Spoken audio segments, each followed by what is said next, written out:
Hello sa inyong lahat. Magkakaroon tayo ngayon ng comprehensive illustration. This is a comprehensive exercise. Kaya siya comprehensive kasi umpisa natin doon sa mga unang topics. So basically this is an application of various episodes. Pero ang concentration natin dito is papunta leaning doon sa recording of business transactions. From journalizing to posting to the ledger accounts to the preparation of your unadjusted trial balance, and then yung adjusting entries, preparation of the trial balance na adjusted, and then lagyan natin ng basic financial statements for the income statement and the balance sheet. Now, binigyan ko kayo ng isang problem, okay? Actually, tinanong ko ito sa aking FB page. Kung nakita nyo na ito, the better para naumpisahan nyo sana kung meron kayong time. So, kung magaling kayo sa columnar, in the school kasi, pag gumagawa tayo ng transactions, especially kapag pinagpe-prepare kayo ng trial balance na unadjusted, adjusted, then yung balance sheet at saka income statement, pinapa-require kayo na gumamit ng 10 columnar worksheet. So, dito, gagawin natin yon. It's just that I will be using the Excel file. At gagawin natin ito sa unconventional way. Yung pinaiksi. So, shorthand, shortcut. Kung familiar kayo, kung medyo marunong kayo sa Excel file, the better para mas mapabilis yung inyong paggawa. Now, I have here the illustration of Mark Syrum eLive na pagmamayari ni Audrey San Francisco, wherein she started selling books and electronic files and documents as an alternative means to generate income because of the effect of COVID-19 pandemic. So, napapanahon nito. Now, the following transactions occurred during the first months of its operations. Hindi pa pala ito na-edit. So, the first months of its operations. I have here a number of transactions. So, medyo madami-dami ito. So, please bear with me. Sana masundan ninyo ako. Tapusin nyo ito hanggang dulo. Kasi pag nagawa ninyo ito, mas maganda yung learning appreciation ninyo doon sa mga previous episodes. So, 1 to 17 transactions and the following accounts are used to record the transactions. So, you have, isa-isahin ko lang ito, no? Instead na doing the items one by one, reading it one by one, idiretso na natin mamaya sa transactions. However, gusto ko lang ito i-cite ng mga accounts na ginamit. We have the cash, the San Francisco capital account, the computer account, the merchandise inventory, supplies, prepaid subscription, sales, accounts receivables, sales, accounts receivables, OC na naman ako, supplies expense, subscription expense, unearned income, San Francisco drawing, depreciation expense, accumulated depreciation, and then your cost of sales. Okay, so maaring bago yung iba dito na terms, pero don't worry, ipapaliwanag ko naman ito mamaya. Now, umpisa natin doon sa mga transactions. Ang objective natin dito is mag-journalize muna. And then later on, i-transfer natin ito sa mga T accounts para makapag-prepare tayo ng trial balance na unadjusted. I-project ko lang pala ang aking Excel file. Meron akong ni-ready dito ng mga fields. Okay? Kulayan ko lang. I have here the reference number, the transaction date, your transaction details, journal entries, unadjusted, adjusted, journal entry amounts, adjusted, and BSIS. So, paliwanag ko yun as we use those fields. Now, here, punta tayo sa number 1 item. On April 1, okay? Inuna ko yung sa dulo, on April 1. Invested capital amounting to 80,000 pesos. So, ang gagawin natin ngayon, sa pag-journalize natin, gamitin natin itong mga columns na ito hanggang dito. Okay, ang standard natin, di ba? Usually pag nag-journalize tayo, let's say debit, kung ano man yung account title na yon, tapos nag-i-indent tayo kung ano din yung account title na yon. So usually ganito natin siya ginagamit, ganyan natin siya ginagawa, di ba?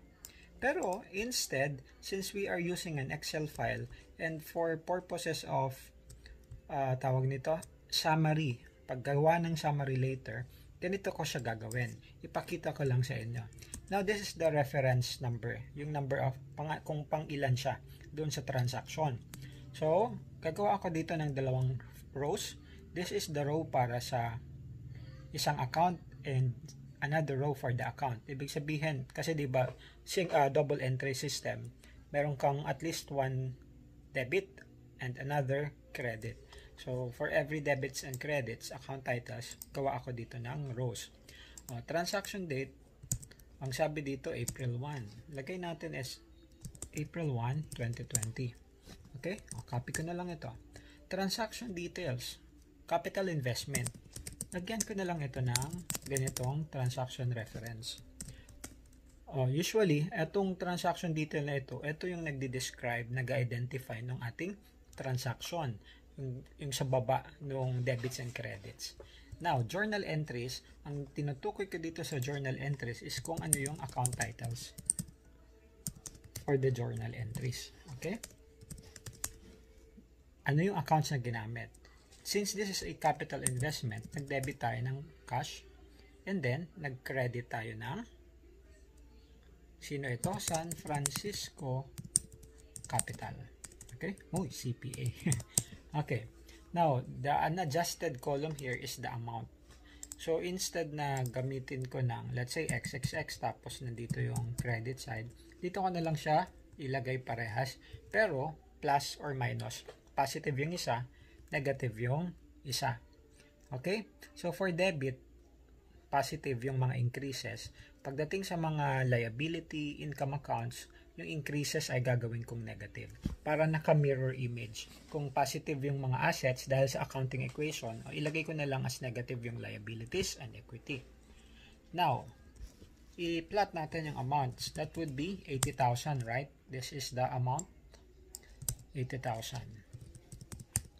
Ignore muna natin ito ng mga columns na yan. Let's proceed sa number 2. Okay. Ang transaction number 2 happened on April 2. So, lagyan natin dito, April 2, 2020. Kapag nagre-record ka kung kailan nangyari yung transaction, dapat yun yung recording date. Although, hindi sa lahat ng pagkakataon yun yung nangyayari sa actual business. Kung kailan lang na-receive yung transactions, minsan ganun sila nagre-record. Pero, in theory, dapat kung kailan nangyari yung transaction, dapat yun yung date of recording.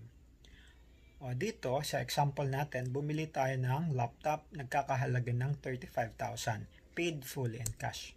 So, anong journal entry?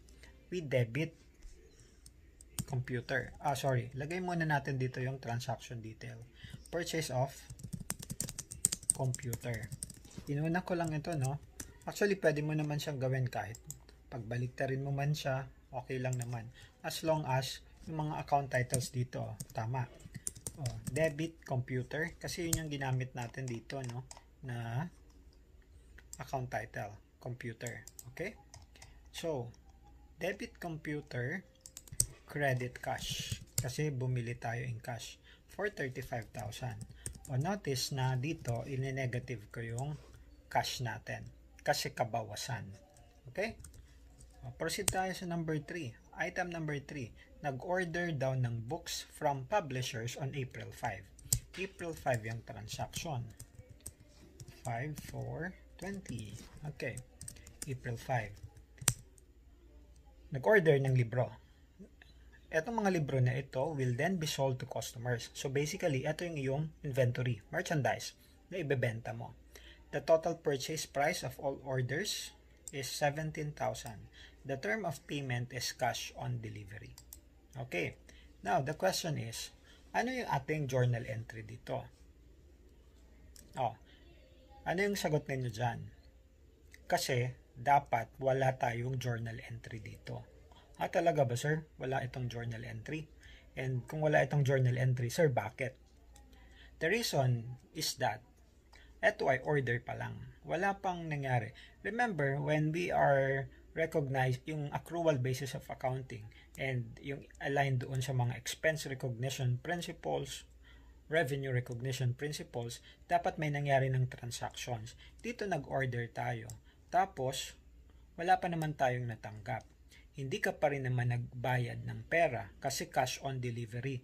Pag sinabi natin ng cash on delivery, ito yung usual very common sa ngayon, yung COD. Kapag bumili ka ng mga merchandise, umorder ka sa Shopee, umorder ka sa Lazada, sa Beauty Manila, dahil at kung saan-saan pa man, COD usually so palitan, pagdating ng product, bayad ka. So dito, wala ka pang binigay na pera, wala kang natanggap.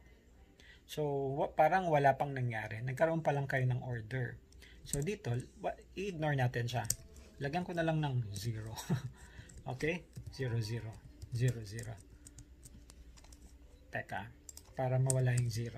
Para lang, hindi siya 0 talaga. Para may laman na kahit papaano. Pero walang transaction. So, skip tayo dito. Wala tayong entries involved. O dito, mahalaga yung pag-a-analyze mo. Is this an accountable transaction or no? Although may money involved, pero wala talagang nilabas pa. Wala ka rin natanggap. So, in effect, wala ka pang dapat i-record. So, dapat malinaw kayo doon. Kung nalilito kayo dyan, kung hindi pa rin kayo kampante sa pag-unawa dito, comment down below para sagutin ko kayo. Okay? Number 4. The orders for the books were received on April 11. Audrey then paid the publisher for the amount ordered. So dito, dumating na yung libro at nagbayad ka na. In this case, dito lang tayo magkakaroon ng journal entry. Number 4, reference number, April 11. Lagyan natin dito. Okay, April 11. Na-receive mo na yung orders mo, nagbayad ka na, nag-recognize tayo ng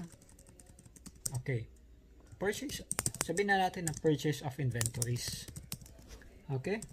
Nag-debit tayo dito ng merchandise inventory. Credit sa cash for the amount of, magkano yun? 17,000. So dito natin i-record yung transaction.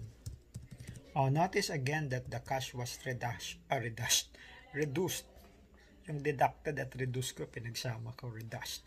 So, 17,000 minus. That would be the transaction for number 4 or noong April 11. Now, on April 13, transaction number 5. Unahan lang natin ng dates. Purchase supplies for cash, 2,500. Okay, lagay natin sa transaction details, purchase of supplies. And, syempre, debit supplies, credit sa cash. Kasi, purchase for cash, di ba? So, 2,500. 2,500. Okay, that would be all for number 5, for transaction number 5. So, number 6, let's see. Number 6, April 17. Unahin ko lang muna i-plot dito yung petsa para lang tuloy-tuloy tayo sa pag-analisa. Okay, so number 6. On April 17 daw, Audrey, the owner, sorted out an arrangement for an online selling hub or portal with a mobile application developer, where Audrey will have to pay 15,000 for a 1-year subscription fee in exchange for a mobile platform where she can sell her products. So, nagkaroon siya ng agreement with a mobile application developer kung saan magbabayad siya ng 15,000 for a 1-year subscription fees. Para siyang isipin mo na lang yung Netflix kung meron kang account, bibigyan ka ng monthly subscription, di ba? Every month may binabayaran ka. Except na dito, ang sistema is 1 taon. Magbabayad ka in advance. So, ang dating nito is, this is a prepaid expense. Prepaid subscription. So, kung natatandaan ninyo ito sa ating mga accounts, this one, prepaid subscription. This is what I am referring to. So, back to number 7 or number 6. Dito, meron ba tayong kailangang i-record na transaction? O, the answer would be yes or no? Wala. Nagkaroon pa lang sila ng usapan, arrangement, kasunduan, okay, na magbabayad siya for a 1-year subscription fee, pero wala pa talagang naumpisahan. Okay? So dito, lagyan natin ng wala tayong journal entry. No journal entry. O lagyan na nga lang natin dito ng no, not applicable na lang. Not applicable. No journal entry needed. Ayan, para naman may narrative din siya. Okay? So that will be for number 6, yung transaction for April 17. Punta tayo sa number 7. Yung deal daw between Audrey and the mobile application developer was closed on April 30, and Audrey paid the developer 15,000 in cash. So dito nangyari na na-close na yung deal. Nagkaroon na sila ng kasunduan at nagbayad na si Audrey. It happened on April 30. Okay, 2020. So dito na tayo kailangan mag-record. So, anong ilalagay natin dito? Purchase o advance payments na lang. Advance payment of subscription fee. Lagyan natin 1 year para mas malinaw, para klaro. Of 1 year subscription fee. Okay? Can you follow me? O, ang debit natin ay yung prepaid subscription. Tapos, credit to cash. For the amount of, magkano yun? 15,000 pesos. Alright, 15,000 minus 15,000. So, puro negative si cash. Palabas kasi yung pera. Now, proceed tayo sa number 8. Sa number 8, May 1 na. So, dito mapapansin mo, dalawang periods yung covered. Tumawid ng buwan. On May 1, her online store became operational. She started uploading her products online for potential buyers to see, inquire, and purchase. So, basically, ang sinasabi lang nito, ang kwento dito, nag-umpisa siya ng negosyo ng April, pero naging operational. Nag-umpisa pa lang yung selling nung May 1. So, dito, wala pa namang transactions na kailangan i-record na may financial impact. So, lagyan din natin dito ng not applicable, no journal entry needed. Sinasabi lang dito, kinikwento lang dito na naging operational na yung business. O, mapapansin mo nag-scroll ako pababa, naka-fix ito. Ito yung tinatawag natin na sa Excel, freeze panes. Okay, freeze panes. Clinic ko kasi siya kanina, pero ipakita ko lang, i-unfreeze ko. I-unfreeze ko lang ito. Okay? Ayan. Pag naka-unfreeze kasi yan, matatakpan yung ating heading, yung ating field, yung headlines. So, para nare-retain natin ito, punta ka sa view, freeze panes, para at least, ayan, nakikita natin yung pinaka-titles niya, yung mga headers niya. So, proceed tayo sa item 9, pang-siyam. Nung May 5 daw. So, this happened on May 5, yung transaction. On May 5, Audrey had her first sales, being able to sell books to customers for 1,800. Ito na yung unang benta mo. So, sales to customer. Cash sales. Lagyan natin dito. Cash sales to customer. Okay. When we are recording sales on cash, we debit cash kasi nadagdagan yung cash mo. Credit tayo ng sales. Kasi ang ginamit na account natin dito is sales. Asa na yan? This one. Okay? So, follow lang natin kung ano yung available na information. Sales daw. For 1,800. Lagay natin dito, 1,800. And then, 1,800. Ang reason din kaya positive, negative, para tawag nito, nag-offset sila. Balance. That is your test of equality na rin sa Excel. By the way, if you want to check pala kung tumototal ka dito, kung bumabalanse siya, pwede mo siyang i-check dito. Meron tayong tinatawag na subtotal na formula sa Excel. Subtotal, 9. Ang 9 is sum. Okay? Ayan. So, 9, comma. Tapos, scope mo yung buong column. So, dito, makikita mo kung meron ka bang error. Kasi dapat ang test natin dyan is 0 siya. Para masabi natin na balance yung debits credits. Dito, nakita mo, 160,000. May mali ka. At makikita mo agad dito sa transaction number 1. So, dapat yung capital natin is negative. Kasi equity siya. Kagaya ng in-explain ko kanina sa umpisa. Okay. Now, proceed. Ayan. Balance na. Ni-negative ko na. Proceed tayo sa item number 10. Pagod na ba kayo? Naka 20 minutes na tayo. Item number 10, May 8 nangyari. Lagyan natin dito, May 8, yung transaction date. Anong transaction about? She was able to sell another set of books for 3,200. Another sales na naman ito. She received 2,000 in cash and agreed that the balance will be collected on May 14. Okay. So, cash sales to customers pero meron kang credit part. Cash and credit sales to customer. Kasi may portion na na-receive ka in cash pero yung balance ay utang muna ng customer. By that, we have an accounts receivable. Copy ko na lang ito. Okay, meron tayong accounts receivable.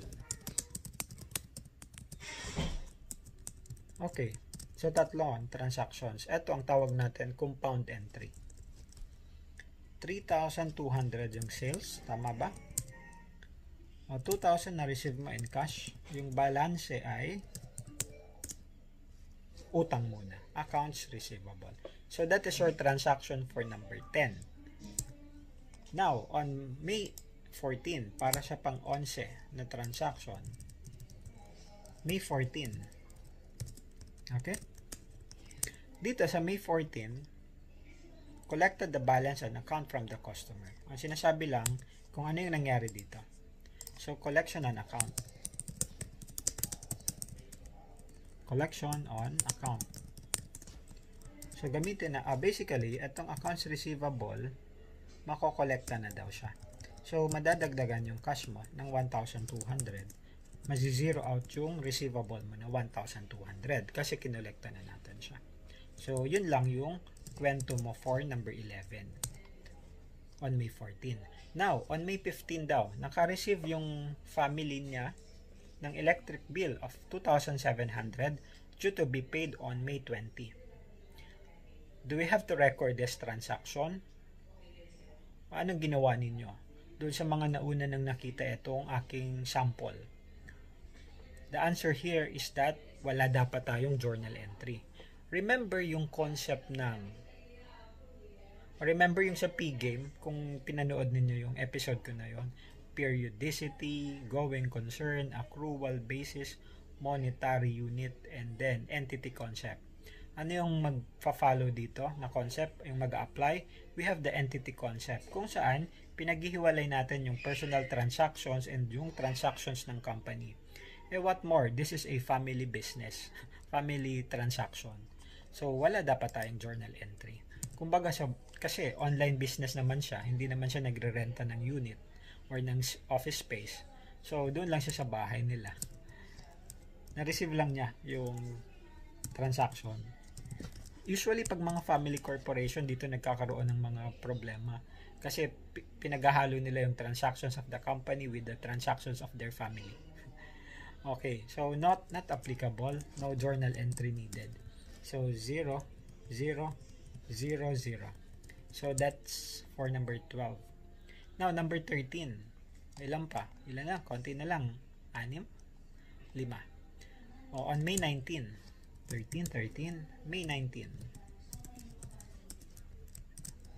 Anong kwento? A bulk order was received by Audrey whereby she received an advance payment of 7,000 from a customer who wants her orders delivered on May 28. So, dito, nagkaroon siya ng advance collections.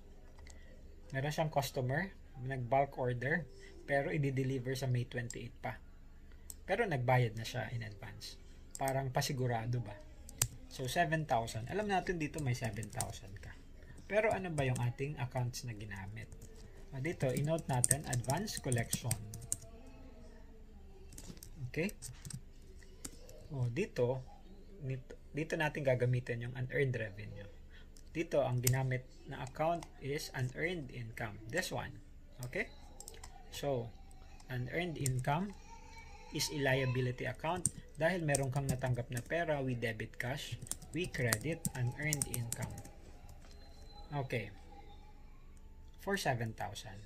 That is your tawag nito, transaction. That is your journal entry. Now, proceed tayo sa number 14. So, number 14, by the way, may naka-note dito. The orders were received by the customer on time. So, ibig lang sabihin nito, nung May 28, na-deliver na ni Audrey yung kanyang mga kailangan na libro. Transfer. Proceed tayo sa number 14.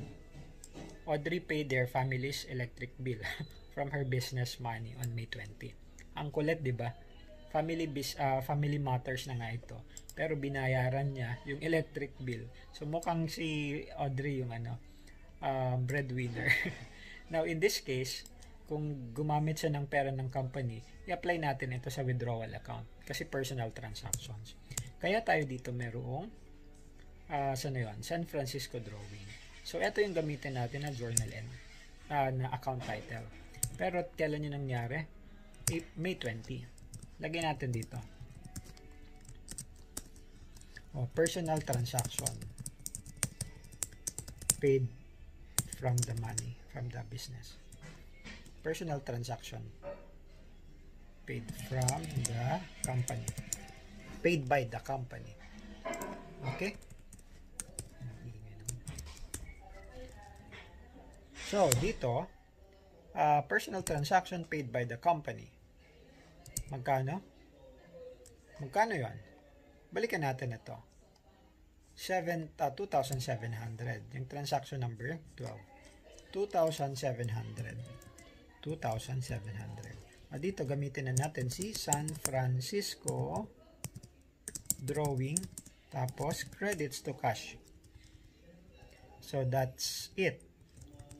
Number 15. Audrey, being also the bookkeeper of her business, adjusts its accounting record at the end of the month. She also determined that the supplies used amounted to 500 pesos. So dito sa number 15, ito na yung mga adjusting entries pababa. Ito na yung mga related sa adjusting entries. Kasi tapos na. Pero before tayo mag-proceed sa number 15, dahil baka lang magkamali ka, baka lang makalimutan mo. Kaya ako din in-emphasize ito. Ilagyan ko ng parenthesis. Kasi, nung May 28, dapat meron kang transaction. Pero wala nang naka-indicate dito. Silent yung problem. Minsan sa mga questions, panggulo yan. Pang mali. Kasi akala mo, nagawa mo na lahat, na-record mo na lahat. Kasi na-account mo na lahat ng transactions, pero meron palang hidden. So, eto yung May 28. Lagyan na lang natin ng asterisk. On 28th of May, nagbayad. Nag-deliver ka ng service, ng books na in-order. Yung binayaran na 7,000. So, i-recognize natin yung recognition. Lagay natin sa transaction detail, recognition of income earned. Okay? So, dito, i-debit natin yung unearned income. Kasi, di ba, liability, the normal balance is credit. Pag binawasan natin siya, debit natin. And credits, credit to cash, mali yan. Remember, adjusting entries do not involve cash. It only involves one balance sheet account and one liability account. One income statement account. Dito, dapat sales. Sales ang ginamit natin kasi ito yung balance sheet account mo in the form of a liability. Ito yung income statement mo. So, magkano yon? 7,000. Nakapag-kolekta ka na. Nakakolekta ka noong April 19, na-provide mo na yung service ng April 28. So, dapat lang na i-recognize mo na yung kinita mo. Kasi dito, noong April 19, unearned income, liability pa yan. Kasi nagkaroon ka ng obligasyon na i-provide yung hinihingi niya, yung orders niya. So, that's it for May 28. Proceed na tayo doon sa naun siya May. Sa May 15. Adjusting entries na tayo. O ngayon, instead na ilagay ko dito yung adjusting items, hayaan nyo ako na ilagay ko siya dito. May purpose din yan para sa pagsa-summarize natin, sa paggawa natin mamaya ng trial balance at saka ng financial reports. So dito ko ilalagay, ignore muna natin siya dito. Now, 31st of May. Nangyari for adjusting entries. Nalagay natin dito, adjusting journal entries. Supplies muna natin kasi yun yung given. Sabi dito sa problem, she determined that the supplies used amounted to 500. Supplies, expense ang debit. Credit sa supplies for 500 pesos. Okay? Na-use na kasi. Nagamit na siya. Na-utilize na. So, ganyan yung ating journal entry. Now, lagyan ko dito ng transaction reference 15-1. Okay? Kasi, sir, bakit 15-1? Kasi may 15-2. Another adjusting entry. At by this time, ano kaya yon? Can you guess ano itong second adjusting entry natin? For number 15. Okay, and this will be about your subscription fee. Yung prepaid subscription mo na binayaran ng April 30. Okay, nag-umpisa ka ng April 30 at it's as if nag-umpisa ka ng May 1. This is good for 1 year kasi yung 15,000. Now, lagay ko muna dito, prepaid subscription. Okay, nasusundan nyo pa ako? Nasa 30 minutes na tayo. Buhay pa ba kayo? Gising-gising. Subscription expense. Remember, ito yung, tignan lang natin, double check natin kung yun nga. Meron ba tayong subscription expense? Yes. So, debit subscription expense, credit sa prepaid subscription. Now, how much is the amount na i-adjust natin? This is good for 1 year.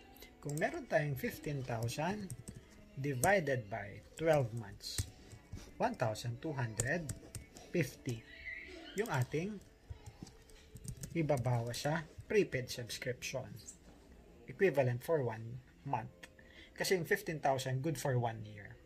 Hindi na ako gagawa dito ng time frame, ng timeline na ginawa ko sa prepayment episode. So dapat by now medyo nasusundan nyo na ako. Okay, that's it. Meron pa ba tayong kailangang i-adjust other than that? Yes sir, meron pa po. Depreciation. Kasi bumili ka ng computer. Good job. But this is given sa number 16. Okay, this one. Number 16. That's also May 31. Anong sabi sa May 16? May 16. Sa number 16. Yung computer daw, binili mo siya ng April, di ba?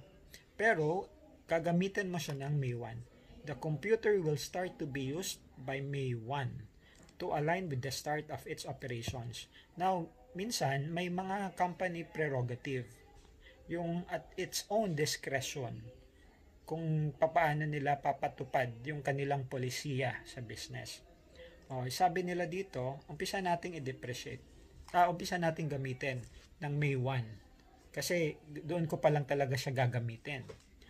It is estimated that the life of the laptop will be 5 years, after which it can be sold for 5,000.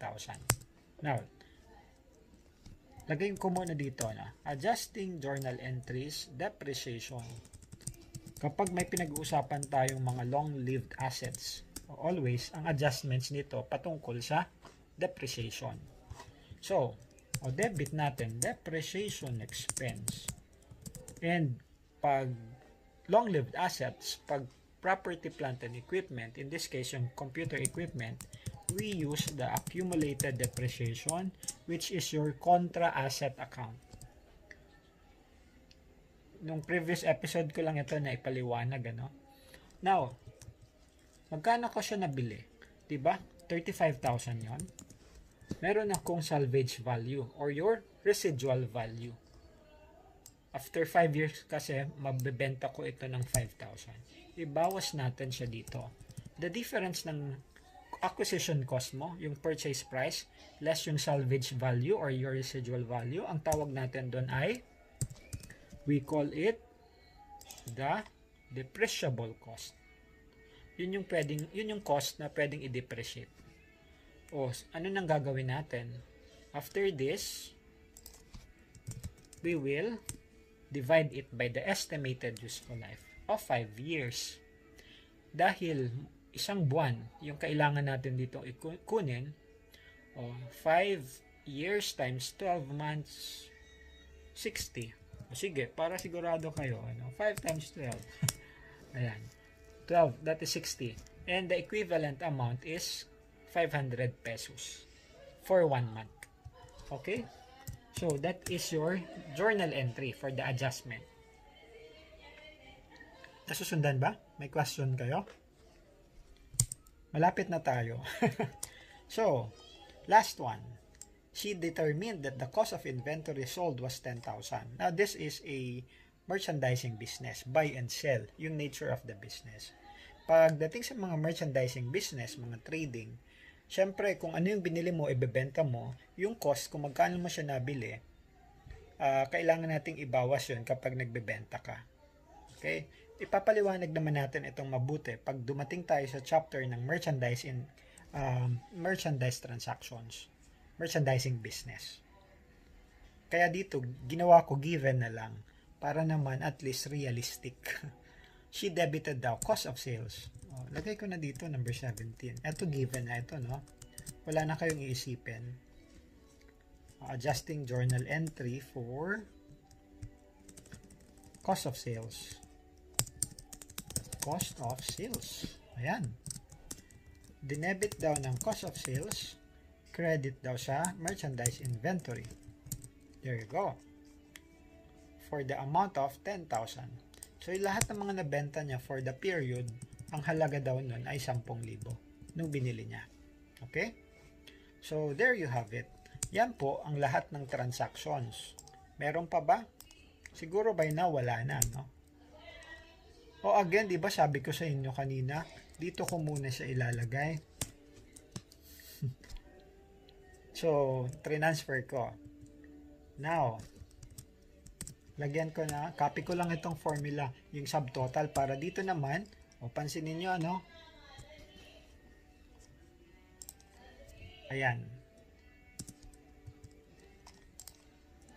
Yung formula niya ay kinopy ko para i-total din niya kung magkano yung total ng lahat ng nandito sa columns na ito. Ang gagawin natin ngayon, etong adjusted balance is plus minus. Pag-add lang natin ito. Unadjusted plus adjusted journal entries. Adjustments. Gawin na lang natin ito instead na adj amounts. Ito yung adjustments mo. Tatanungin niyo ako, sir, ano yung adj na yan? Adjusting journal entry kasi ibig sabihin yan. Pero, the amount, it's the amount. Kaya adjustments na lang. Okay. So, itong adjusted na column ay pagpa-plus lang natin itong dalawa. Kaya dito, kung mapapansin mo, sum nung F at saka G na column. Tapos, copy natin yan hanggang sa dulo. Huwag kayong magugulat ha. May mga shortcuts ako na ginagawa.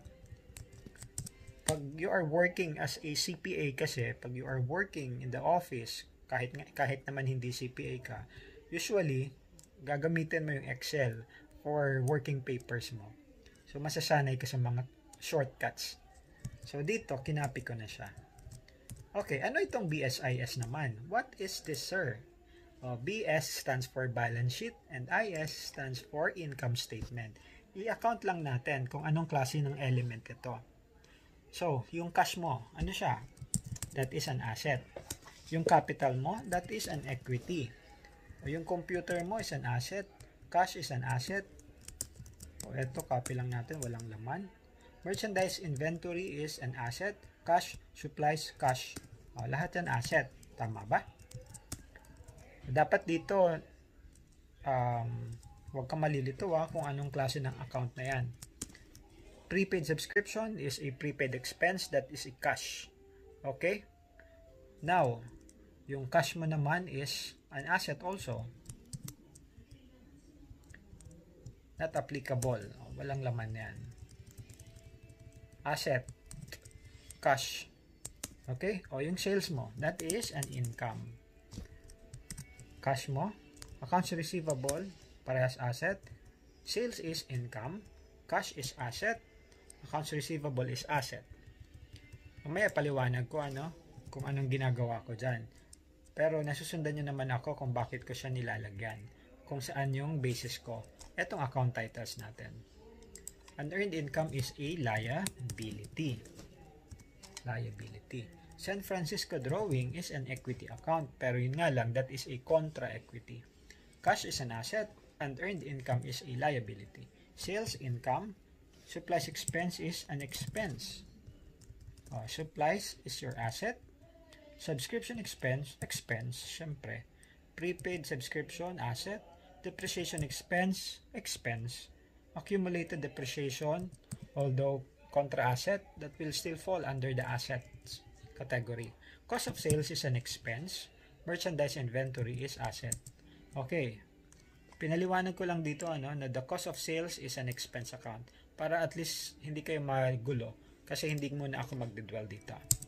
Okay, now, there you go. There you have it. Na-record na natin. Sir, paano yung posting? Alam nyo ba, na sa paglagay natin dito ng mga amounts na plus or minus, gumagawa na tayo ng ledger accounts. O yung for classroom purposes, yung manual na ginagawa natin na T-account. So, pansinin mo, may gagawin akong pivot.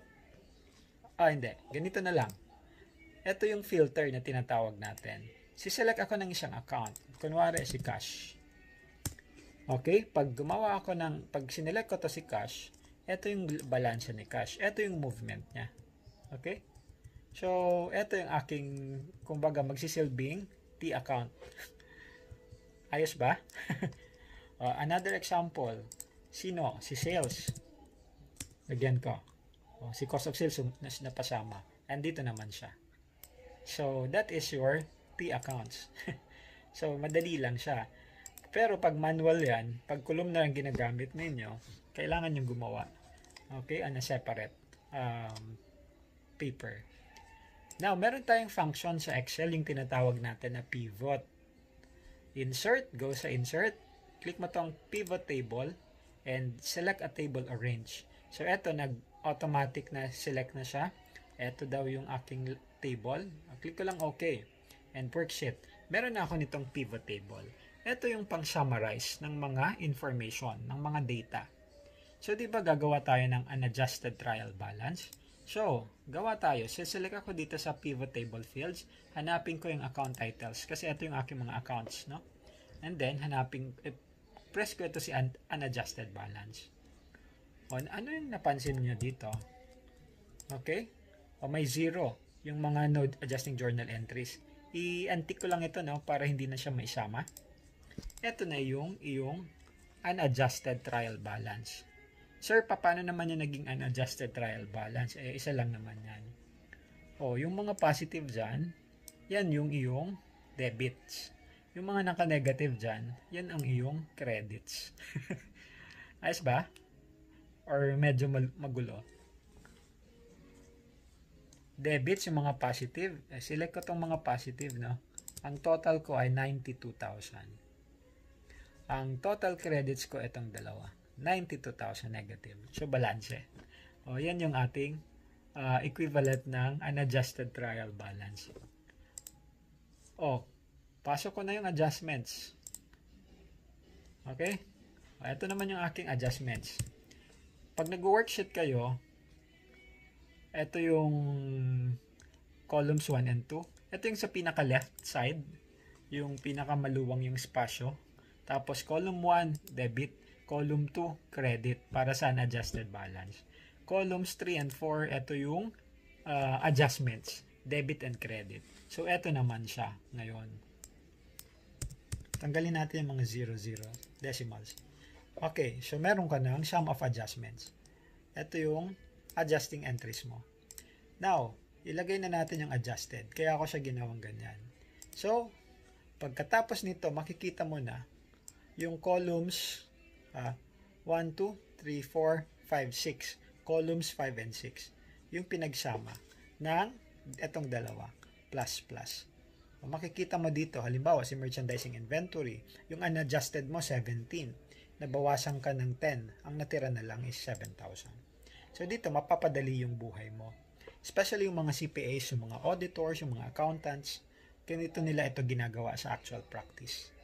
Okay, pero may mga iba pang mga sophisticated na functions na ginagamit bukod dyan. Especially pag yung data involved ay masyadong madami. So, yun na yung ating transactions nakagawa. Ito kanina, asa na yun? Ito sa worksheet, ito yung ating journal entries. Okay? Ito yung ating adjustments. Nandito yung ating adjusting entries. Tapos, eto na yung ating trial balance na unadjusted. Tapos yung adjusted trial balance. Last na, gawa tayo ng balance sheet and your income statement. Ito yung purpose nun, yung BSIS. Okay? Dito, sandali. Medyo magulo siya. Sa BSIS mo. Ayusin ko lang, i-undo ko muna tong mga to. Okay. Unahin natin si BSIS. Okay? And then, saka natin si account titles. Ang sinasabi nito, under your assets, ito yung mga accounts mo. Tapos, kunin na natin yung adjusted trial balance. Sum of, ayan. Okay. So, dito, kapag ang pinag-uusapan, ito nga lang medyo hindi naka-organize, pero pwede mo siyang i-copy. So, halimbawa, copy ko to of HBB. Ayan, sorry nagsa-shortcut lang ako para mas mapadali na tayo. Okay. Dito, makikita mo, ito yung aking assets. Ito yung aking bakit hindi siya napagsama? Guys, dito kasi, pag income statement yung pinag-uusapan natin, kailangan nating identify ano yung mga expense accounts and your income account. In this case, copy ko lang ito. Paghiwalay natin para makagawa tayo ng separate report. Ito yung aking income statement. Ito na yung sum niya, pero dito hindi yan naka-formula kasi kinapi ko yung yung value niya, hindi yung formula. So, ito din yan. Ito yung total ko. Color coding. Ayan. Ibig sabihin, baliktad siya, di ba? Ilagay natin ito sa baba. Okay? Tulog na ba kayo? Total income ko is 12,000. Total expenses ko is 12,250. Pag in-add natin yan, di ba? Ang tawag natin dyan ay net profit or loss. In this case, this is a net loss. Kasi, positive. So, yan yung ating income statement. Tapos, eto naman yung ating copy ko na to